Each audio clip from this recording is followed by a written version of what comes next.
And we saw that one performed 33% better than the short one and 50% better than the long demo.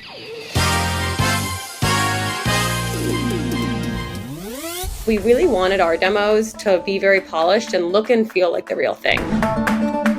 The homepage, you always have to go pretty wide. You're casting a pretty big net. The biggest thing I recommend always is thinking of these demos like a story versus just like click here, click here, click here. They usually have a good amount of research already done before they even talk to your sales rep. Usually what we recommend is between 8 to 13 steps. So I actually just A/B tested this. So I have data to show that off. They're going to their communities, they're going to their friends, they're texting them and being like, who should I buy? I have a few different thoughts of like what marketing will be in 2030. I do wonder if eventually everything's just gonna be obviously like prompt based. You hear all the time with ChatGPT gets so much better the longer you've been using it. The celebrating and emphasizing your customers actually plays really well into GEO. Really weird part of marketing right now where I see two different trends happening. At the end of the day, it should benefit our audience and help their day to day rather than just say like, hey, look, Navattic's great.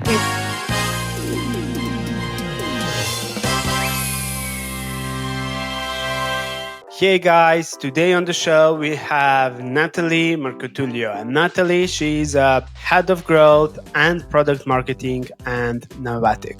I had such a fun recording this episode because Natalie and I talked about many things, such as, for example, how to move that aha moment that user feels from your product to your website. What are the best interactive demo practices that get you the most customers? And we also touched base on what is Navattic currently doing to stand out in the market, what are their content operations and how their content puts their customers on the spotlights, gets them the most attention, and eventually also gets them the SDRs. And at the end, I picked the brain from Natalie on what are the future marketing trends and what can we see in the next years. So enjoy, it's going to be a hell of an episode. So tell me, you probably know that I'm the very big advocate of, the fact that everything right now slowly becomes a commodity, right? And we have, multiple brands like literally looking the same, having same designs, writing same content, using same phrases, etc. So from your experience, personal and the experience when working with Navattic, according to you, what's the best way to stand out right now with the market and win? Something that we think about a lot, and I don't know if that's just particularly right now, but I think it's emphasized right now, is really the way to stand out is that like customer experience, that actual relationship, really trying to feed word of mouth as much as possible. We've seen, and like every conference I go to, we're talking about this idea that buyers want to buy from each other. They usually have a good amount of research already done before they even talk to your sales rep. They're going to their communities, they're going to their friends, they're texting them and being like, who should I buy? So in our mind, really like one of your few differentiators is that relationship you have with your clients, is ways that you can help like celebrate and empower your clients and customers, not just like use them for referrals, but like really develop a close relationship with them so that by the time someone reaches out to them and says, hey, who should I use? It's a no-brainer to suggest you. Cool. Let's start with interactive demos for a moment, right? Because I see that's something that you're very, very obsessed. I mean, of course, like that's what Navattic does, right? So currently, there are a couple of interactive demo solutions in the market, right? And as someone who is not even I'm not a SaaS founder, I don't have like a product, right? My clients do. But usually always Navattic comes top of my mind when we talk about interactive demos, that kind of stuff. How did you position yourself in that consideration set? Yeah, one thing we focused on really early from the beginning was the fact that we really wanted our demos to be very polished and look and feel like the real thing. One of our number one use cases is putting a demo on the website. And we know like if you're going to put anything on your website, you want it to be really high quality. You want it to make sure it's like really showing your product in the best light. So one thing we focus on a lot is one, the ability to actually clone the product to get a little technical here, you can actually clone the HTML, CSS. So it's not just screenshots, it's not just videos. It really does look and feel like the actual product. And then we also have a lot of capabilities around editing those captures. That's what we call the HTML, CSS clones. So you can really make it look exact kind of like your product, but also you can edit if there is any like messy demo data. Is there anything you wanted to clean up? So really our focus has always been not just like how do you create a quick demo that you can put on your website using like screenshots or videos, but one that does show in the best light. And then we also do a lot of research around best practices.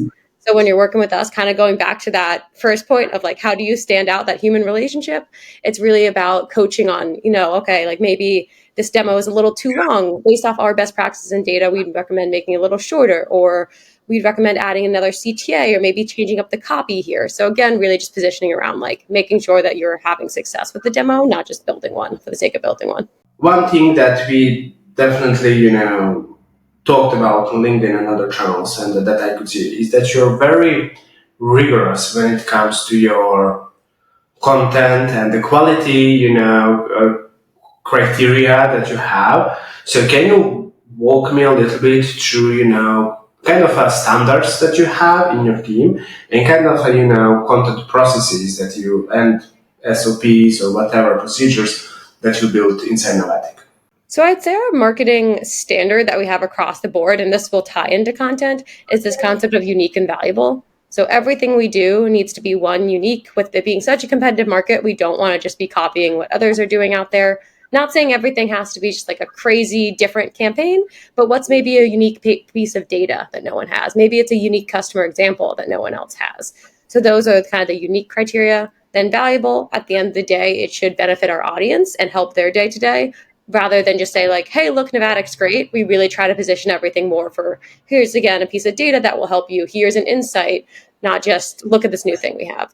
So when building out content, we keep that within our criteria and say, again, like no content could ever be something that someone not on the Navattic team could help write or outline, because it's going to include unique data, a unique interview, or just again insights or unique examples from our customers. And so when we outline our blogs, it really is a long process to make sure that we are pulling in those unique insights. And it's not just like we, outsource that to a freelancer to outline them or like copy a bunch of other blog articles. We don't freelance it out to AI or anything. We might use it to help like polish and make it more concise. But really, it's kind of having at that early stage going through and making sure it's like, okay, this really is something that no one else could replicate. Well, one thing I forgot to ask you about the interactive demos for a sec. And this is something that actually was really, really piqued my interest quite recently, I would say. So the whole point, of interactive demos is to get that aha moment from the product, put it on the, homepage, product page, whatever it is, right? And have potential users experience that aha moment beforehand. Have you seen a case where interactive demos of a sort could be implemented not just for products, but also some kind of services? I have seen, for example, if you sell some sort of course and you want to give like a preview of what that course is, or I have seen some services that might have a community aspect part of it. Like we have a few different communities where their main, what they sell is a service, but they use the community for lead gen. And that's examples where on their website, I've seen them create an interactive demo showing off like, this is what you'll gain if you join this community. Or again, if you sell, let's say a multi-set course, having a little screenshots or a little snippet of that course on your website and showing, okay, like if you sign up for this course, this is some of the value you're going to get, a little sneak peek. That's the main way. And I guess I also have heard some services talk about if they've built any proprietary software, or even if they just have a certain tech stack, kind of being able to show off like, hey, this is the process it would be like working with me. And tell me, I was recently, I think actually the previous episode that I recorded, the guy, I think it was Logan Hendrickson, don't know if you know him, he's all like that. Basically his philosophy is that specific pages on the website, product pages, now bring far more, conversions and everything else than the homepage, right? So, from your experience, and this is also probably perhaps mentioned in the B2B First report, where is better to place the interactive demos? Is it on like dedicated product page, feature page, book a demo page? I've seen companies doing that as well, or the homepage? So we see two most common use cases, either on the homepage as a secondary CTA. So you might have the main CTA, book a demo, then explore product. Or I think to the point about more product focused, we've seen more and more customers adopt like a demo center, which is a specific page just for all of your demos, where you might break it up by use case, persona, feature, like product line. And my guess is that's why the product page is converting better, just because it's more specific than the homepage. The homepage, you always have to go pretty wide. You're casting a pretty big net. So if I'm a buyer, I might be going straight to a product page, be like, that's the exact pain point I'm experiencing or what I'm looking for. So we haven't seen as many customers implementing it on the product page. Plenty do, but more are using it in that demo center to be like, hey, look at this is everything our product can do, and give you the option to explore the part that you care about most. Yeah, yeah. And from your experience, what performs better, shorter product demos or the longer ones? So I actually just A/B tested this. So I have data to show that off. That's what I've been working on the past month. Hey guys, just a real quick, sorry for interrupting the episode. Did you ever feel overwhelmed with the amount of low quality and crappy content that you find on Google and LinkedIn? Well, B2B Vault, the producers of this episode, solve that problem. B2B Vault is a database of hundreds and hundreds of expert level insights and articles written by 300 plus B2B marketing experts. And B2B Vault monitors hundreds of websites every single week to uncover new trends and new articles. So you are the first to learn the new trends, insights, and playbooks from the best B2B marketing minds. And every Monday morning, we send out a newsletter with a few most important reads every B2B marketer should read at the start of their week to make sure that you hit your quota and get more deals in the pipeline. So just very quickly, if you're interested in this, go to the b2bvault.com/newsletter and join thousands of other B2B marketers in our Monday newsletter. See you there. We ran two different tests, one that compared a shorter versus a longer one.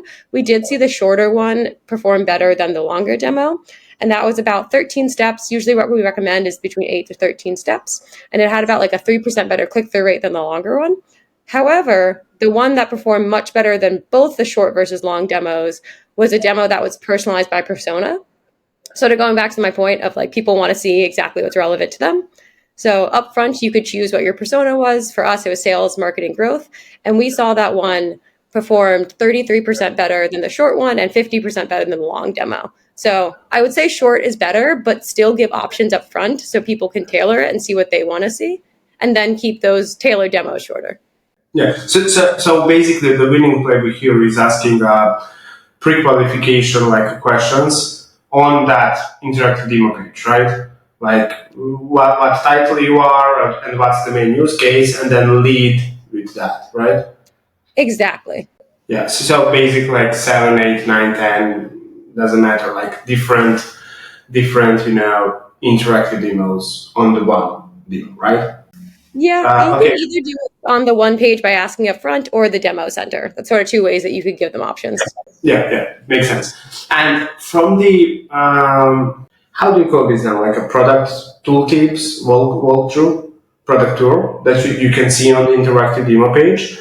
Tell me how, from your experience, because I went through like a lot of interactive demos, and to be honest with you, like 90% of them didn't quite hold my attention. So how do you hold attention, and how do you make the visitors go through the entire interactive demo? The biggest thing I recommend always is thinking of these demos like a story versus just like click here, click here, click here. I think we have a lot of times people go in to build a demo and they think of it kind of like a walkthrough, like how you would do for something like Pendo or WalkMe, like an onboarding tool, where it's much more just first you click this button, then you click this button. And so what we constantly recommend is write out the story first, figure out what you want to show, and make sure in each step you're giving a value. It's not just that you're showing off like how to physically use the feature, but what would get someone excited about using it.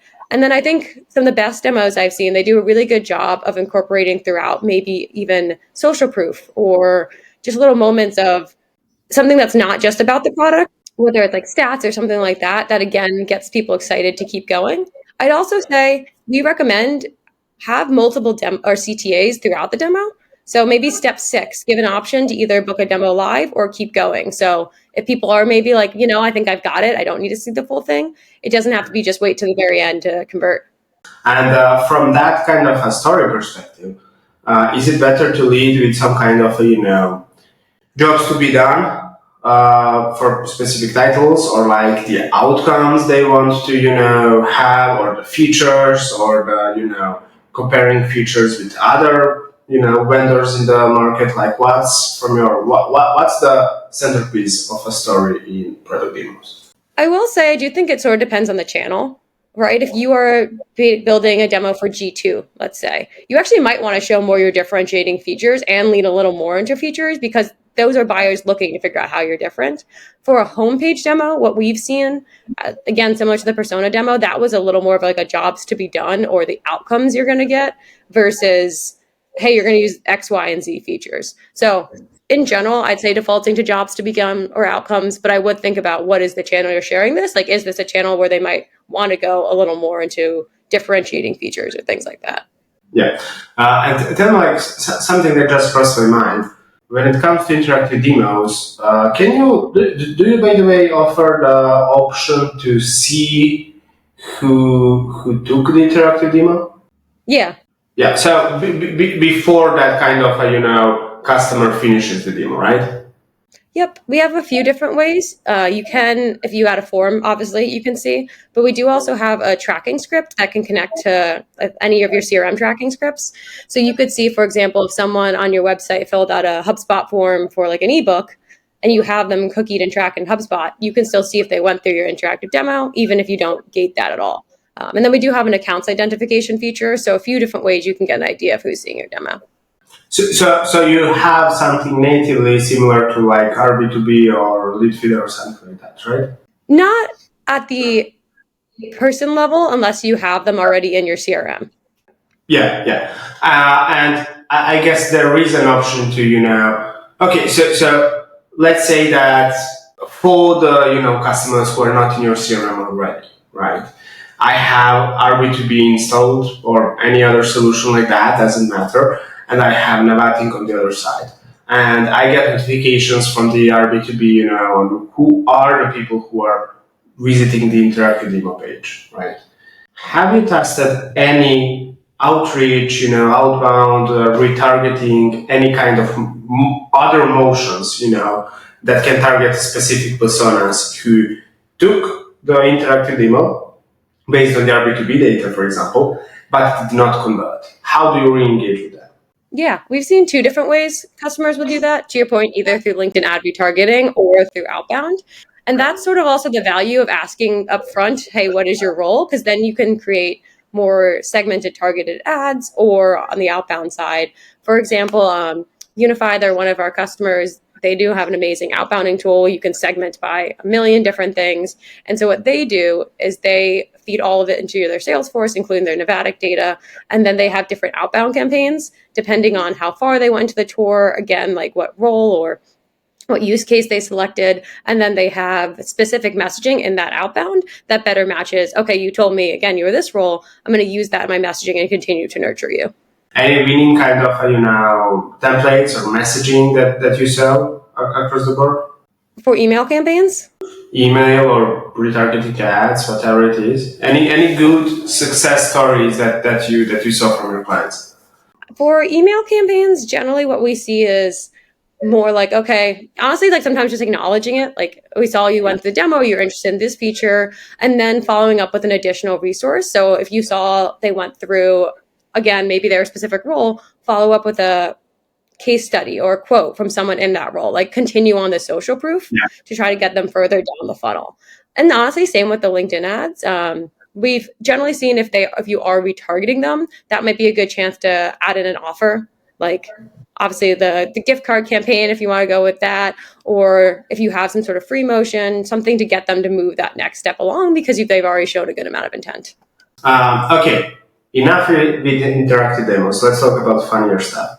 Okay, so I was actually just reading yesterday a piece of content by Sam Altman from OpenAI, right? And it's a really great. It will be in the B2B world next week.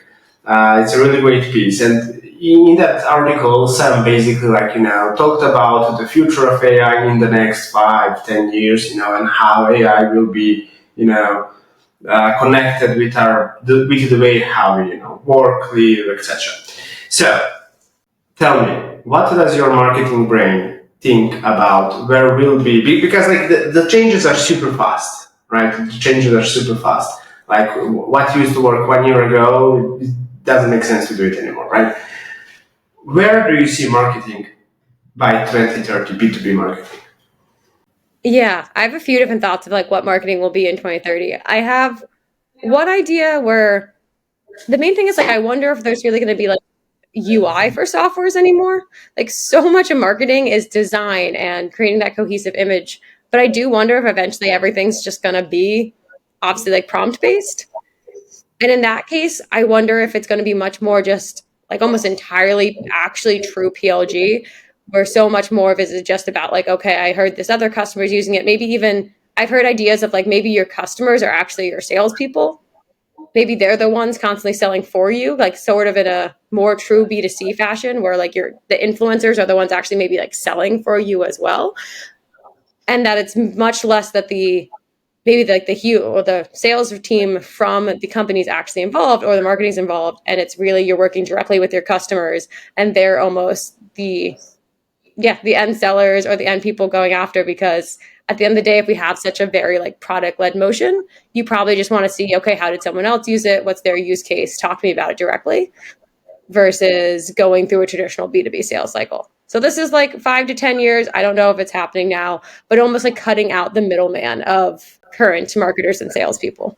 Yeah, it's interesting. Like Melissa Rosenhal from Outlier, she also on the pod. We were talking a lot, and she said that if I remember correctly, she believes that in a few years we won't even have websites anymore.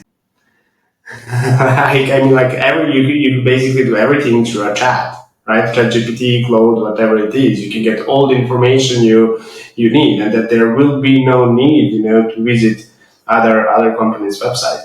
So because of that, and for example, let's say that we don't even have like the product UIs anymore, as you said, right?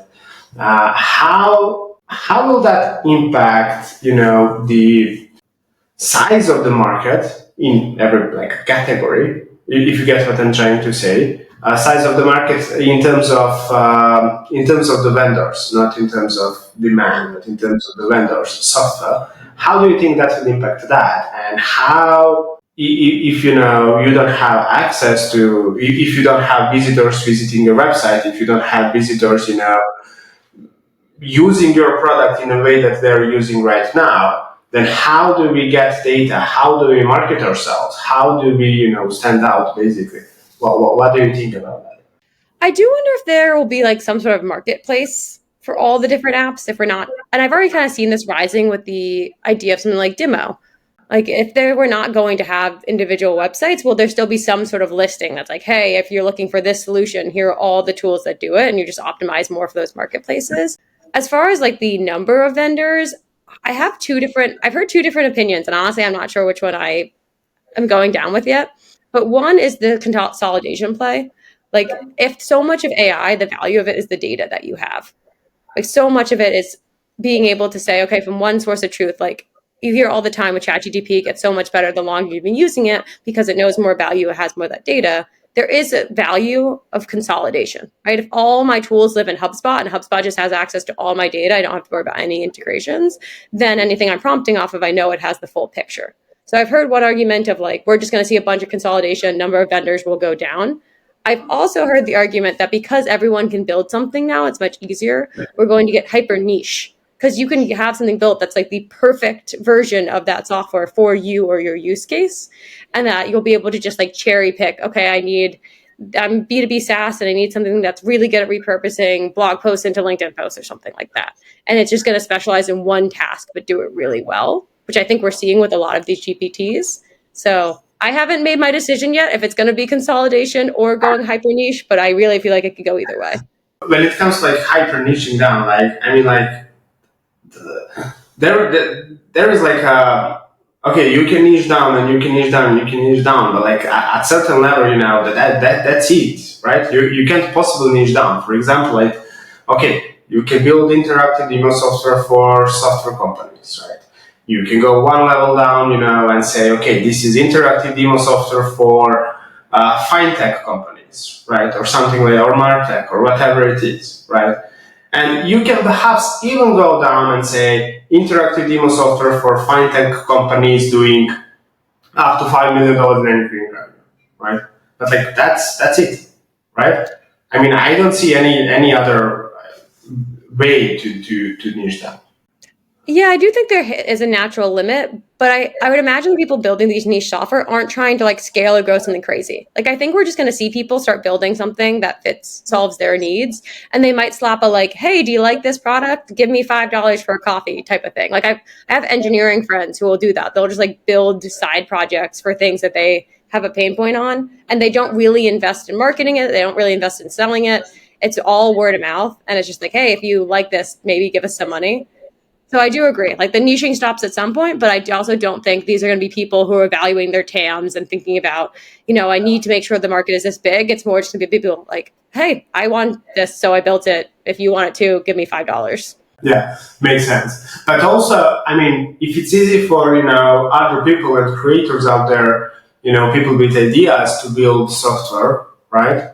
Various kinds of software right now, then it's also easy for companies to build in-house software and solve their problems very, very specifically, right? So we might even be in a situation where we won't have other companies, I mean, at least some categories of products, right? Because all of them will be building personalized in-house. What do you think about that? Yeah, I think that kind of fits into the consolidation play.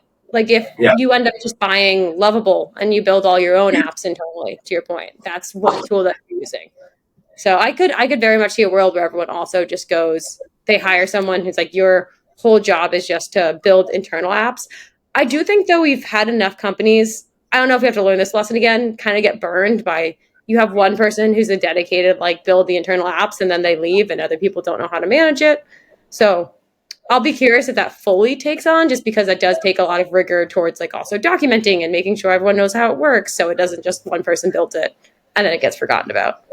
But when I was talking about this 30 seconds ago, like it just crossed my mind. Like, I guess I am the most complicated CRM user who ever lived, because I absolutely have no idea how to use a CRM, literally. And I've tried dozens of CRMs in my life.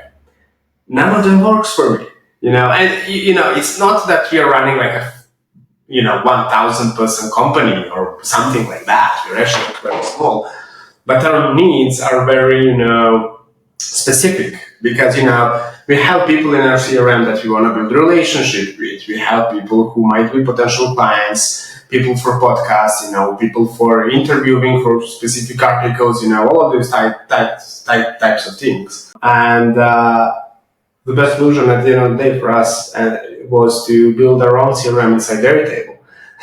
Because like none of them, HubSpot, or the other, what is this one, Attic, that became popular like right now, none of them work for us. So yeah. Anyway, let's talk about Navattic for a moment. How are you preparing for the shifts that we can expect in the future? What's in your roadmap for the next 6 months, a year, 2 years? Yeah, I think the biggest thing we're thinking about is just, again, how do we make it very simple to build a demo, but keeping our best practices in mind? So a more tactical example of that is this year we released this concept of a storyboard AI builder. As I mentioned up front, one of the biggest mistakes people make is they don't think about the story before they build the demo. But it's kind of like outlining an essay, like the task you had to do in college. No one likes the outlining phase. So we heard customers would always say, like, I know how important this is. I really don't want to do it. So we built a tool that repurposes landing page copy and then spits it out into a format that is optimized for interactive demos, has all of our like data and best practices built into the prompt. So that it's going to be high performing. but also is based off of your own landing page copy. So also fits your own brand, value props, messaging, all that. And then you can import that right into your Navattic account. So we're trying to think of things like that, just making it even smoother to get from 0 to 1, building a demo, but not just something that's, again, like a click here, click here, click here, but really still follows all those best practices. So make sure that you're going to see success with it. The same question, but what about your growth marketing? From that perspective. Sorry, I was too focused No, on no, the. no. I wanted to ask you both. I wanted to ask you both. Oh, perfect. On the product side, I'm just thinking, or sorry, on the growth side, I'm thinking more about that concept I brought in earlier of how can we like really champion our customers and have them almost be like that word of mouth flywheel. So one thing we've been doing right now that we're going to expand on is we've been doing workshop and events that are customer only. Sort of reminds me back to like, I don't know if anyone remembers the HubSpot like hugs groups. But what we're doing is it's 4-hour events where half of it is workshops and presentations from customers, but it's only customers there. And it's really trying to like, let's nerd out on how you're using Navattic. It's not high level ROI numbers. It's here's a very specific use case. Here's how I set it up. Here are the details, who was involved.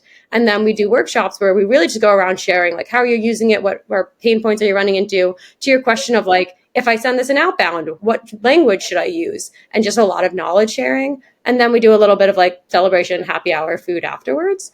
But trying to think how we can keep scaling up things like that, where customers can learn from each other and almost enable each other and share use cases.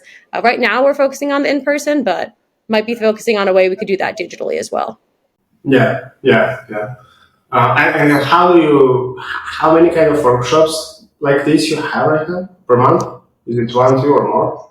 We're doing about like 1 to 2 a quarter right now. 1 to We 2 did a a quarter. yeah.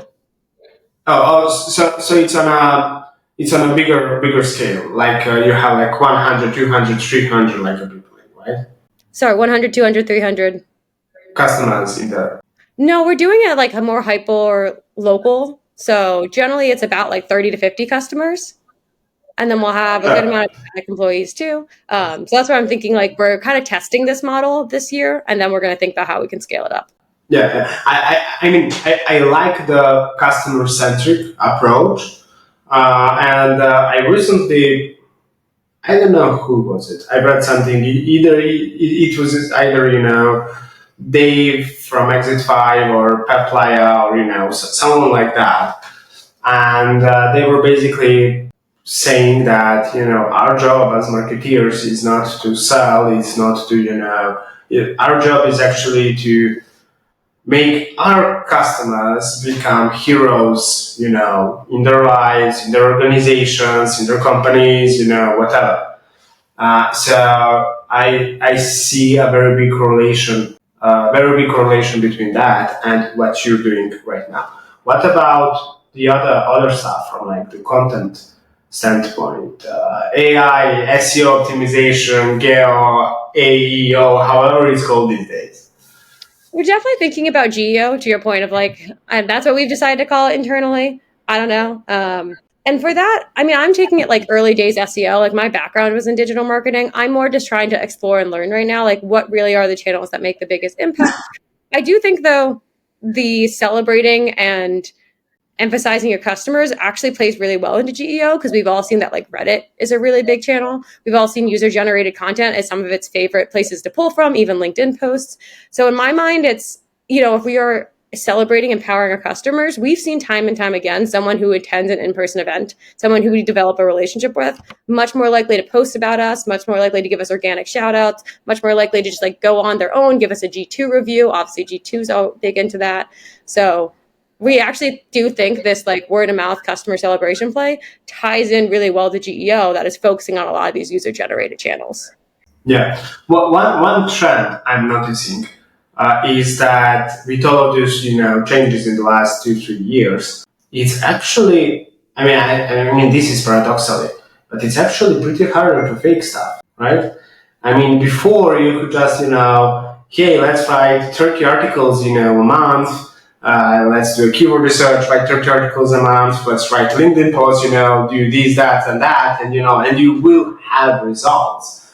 But right now, like many things, and LLMs included, like they try to give you the answers based on objective sources of information, right? And all the other stuff, like everything comes down to actually like, are you providing enough value to the market, and how other people feel about it, right? So I think like building those kind of relationships, it's more important than ever. Yeah, I feel like we're in a really weird part of marketing right now where I see two different trends happening. One is, to your point, like brand and authority is more important than ever. We see LMs are picking up on this. We also just see that they're so saturated. Like brand is one of the few things you have to stand out. And again, if I have 20 options, I'm just going to go with the one I know and I've heard 5 people say they like. But on the other hand, because this is such a new channel that hasn't fully been discovered or figured out yet, I'm seeing a lot of almost like black hatty type SEO tactics. Like, how can I hack this system? How can I, create a bunch of articles that only the LLMs can read and make sure that I just like feed it with information about myself. So it's sort of a weird time where like, I do think the LLMs are trying as much as possible to go off of authority and make sure that they're rewarding companies that invest in like PR and brand and our thought leaders. But also there's a lot of like hacky tactics going on because whenever there's a new channel, I feel like there's a lot of hacky tactics going on. Yeah, but the thing is that they are not sustainable long term. So Exactly. I that, think we're going to see a lot of stories of like short-term success and then probably will fall out over time. yeah, like it was with growth hacking like 10 years ago or something like that. Tell me, Natalie, we are soon wrapping. One thing though that I wanted to ask you before we wrap up is again from the content standpoint, because that's kind of both yours and my game. What do you think about velocity of content in terms of the blog written content? I don't know if it's true. From my perspective, it felt like you kind of slowed down a little bit with publishing blog articles, and especially more like some kind of extensive guides or that kind of stuff. So I'm wondering, like, are there some specific reasons for that? Some kind of tests that you run, or what's the point? It's interesting. We've actually kept our blog content pretty consistent. I have been promoting it a little less on LinkedIn. I've been seeing that like what used to work really well for me was repurposing a piece of blog content and then turning that into a LinkedIn post. I think that became a very popular tactic. So now, unless there's a unique angle to it, like, hey, here's something that only we ran. And again, all of our content is, but we haven't seen like that performing as well. So I'm more just experimenting with different types. But from the beginning of Navattic, I've always posted about like 4 to 5 articles a month. We find it's hard to really keep that threshold of unique and valuable if we do much more than that. And then 4 to 5 is still pretty consistent content. We also There's only so many keywords as far as around interactive demos. Like we covered that, trying to make sure that it's still, again, keeping that threshold, not just being like a very obvious listicle. Like how can we make sure that is unique and valuable as well? And then most of our content now is actually more enablement. Like it's sourced from CS and our sales team, and it's, hey, we have customers who are asking about why should I use an interactive demo over a free trial? Can we give, write our opinion on that and then maybe give some examples? Or even we published one about like what's the best way to end an interactive demo the other day. So we've kept it pretty consistent throughout, maybe just a little less top of funnel blog posts we're publishing and more like enablement focused. Yeah, I agree with you. Like the unique advantage of every software company is in the data that they have from their CS teams, product, whatever it is. So kudos on that. Okay, Natalie, I had a blast. Let's wrap up with the last question that I have for you, which is something not marketing related at all. How do you win at the game called life, and what is that winning for you? Oh, wow. That is philosophical for a Friday morning. That's a good one. Sorry for that. No, I love it. I think for me, honestly, I really just care. I mean, this shouldn't be surprising based off of my marketing, actually, but I care most about the relationships in my life. Like, if I have a few really high quality, great relationships and surround myself with good people, I think that's winning. I feel very lucky. I live in New York and surrounded by a lot of friends and family and get to go do cool things. And that's sort of always what I'm optimizing for, just like being around good people, helping them out when I can. And as much as I love the job, also enjoying the non-screen time and work time. Love it, love it. Natalie, thank you very much for being on the show. Yeah, thank you so much for having me. Okay, guys, that's a wrap. What an amazing episode that was. Before you go, just let me ask you a very quick question. Do you know that your B2B company might be in a great danger of AI commoditization? And if your company out there is not standing out, if you're not fighting for the attention, which is the most important currency right now, then you are slowly becoming a commodity. And when you're a commodity, no one is going to buy from you organically on their own. So Content Monk, the agency that I run, is a full funnel content marketing agency that works with fast growing B2B software companies and helps them become category leaders, the main winners in the field, with original content that stands out, so reports, lead magnets, articles, AI content optimization for LLM search, massive content distribution, and the another thing that you're doing is we are monitoring different intent social signals across social networks to see what people are engaging with your content all the time and who online is a sales ready lead for you, but they just didn't subscribe yet. So that's how we help fast growing B2B software companies grow. We offer a free consultation for everyone, so don't hesitate to go to contentmonk.io and book a free strategy session with us, where you will get a free strategy and a battle plan without hard strings attached. See you there, and see you in the next episode as well. Have a great rest of the day.